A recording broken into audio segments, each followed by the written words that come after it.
একদিকে দাম বৃদ্ধি, অন্যদিকে ডিপো থেকে ফিলিং স্টেশনগুলোতে সরবরাহ বাড়ানোর ঘোষণা।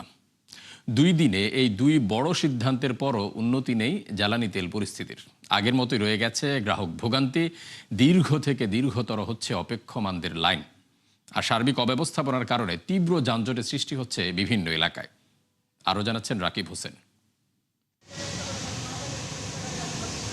মিরপুর ডিওএইচএস এবং ঢাকা ক্যান্টনমেন্টের মাঝামাঝি এলাকায় সুমাত্রা ফিলিং স্টেশন। গেল বছরের এই সময়ে দিনে 9,000 লিটার ডিজেলে গ্রাহক চাহিদা পূরণ করা গেলেও এখন মজুদ ফুরিয়ে যাচ্ছে 8 থেকে 12 ঘন্টায়। ফলে লম্বা লাইনে দীর্ঘক্ষণ অপেক্ষায় লোকাল বাস ও মালবাহী ট্রাক চালকরা।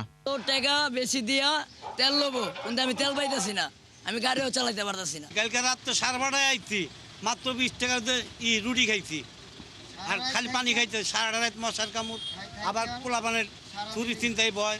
খরচ ওই যে যেটা কামাইতেছে এটাই তো রাস্তায় খরচ করে চলে যেত, বাসে তো আর নিয়ে যেতে পারতেছি না। তেলও নাই, ইনকামও নাই, পকেটের টাকা ভাঙে ভাঙে খাই, পরিবার পরিজন না খাওয়া মতন রাস্তায় যাত্রী কষ্ট পাইতেছে। বরাদ্দর বৃদ্ধি যদি একটু করা হয়, আর একটু করা হয়, তাহলে আমার ইনশাআল্লাহ 24 ঘন্টা রেশনিং করে তেলটা আমি দিতে পারবো, কোনো সমস্যা হবে না।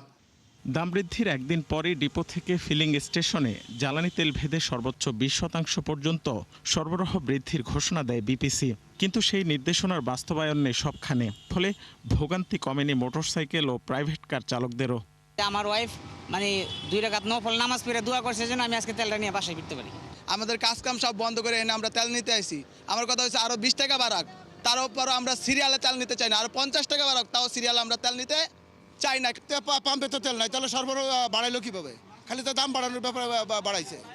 সচল পাম্পগুলোতে যানবাহনের চাপ এখন রাজধানীর প্রধান সড়কগুলোতে যানজটের বড় কারণ হয়ে উঠছে, যার মধ্যে উল্লেখযোগ্য কালশী ইসিবি চত্বর, Mohakhali bus station, Asad gate, Tejgaon এবং শাহবাগ এলাকা, যেখানে পরিস্থিতি সামাল দিতে হিমশিম খাচ্ছে পুলিশ, এমনকি সেনা সদস্যরাও। সার্জেন্ট, পুলিশ, আর্মির এগুলো ব্যবহার করে খারাপ করে, এটা সবচেয়ে ঠিক করা দরকার। আমরা তো শখ করে রাস্তায় বসে নেই, আমাদের তো কোনো চাওয়া পাওয়া, আমরা তেল নিতে আসছি, আমরা যাবো কোথায়? তেল তো রাস্তায় সিরিয়াল দিতে হবে না। সংকটকালীন সরকার মজুদ বাড়াচ্ছে, বাট গ্রাহককে দিচ্ছে না, রাস্তাতে ভোগান্তি দিচ্ছে। তেলটা অ্যাভেলেবেল আবার যেভাবে দিচ্ছে, আমরা যেভাবে বিজনেস করছি, যার যতটুকু প্রয়োজন সে ততটুকু নেবে, সরকার দিতে থাকুক। সংকট পড়লে সরকার বলবে যে আমরা সংকটকালীন সময়, এটা সারা বৈশ্বিক সমস্যা।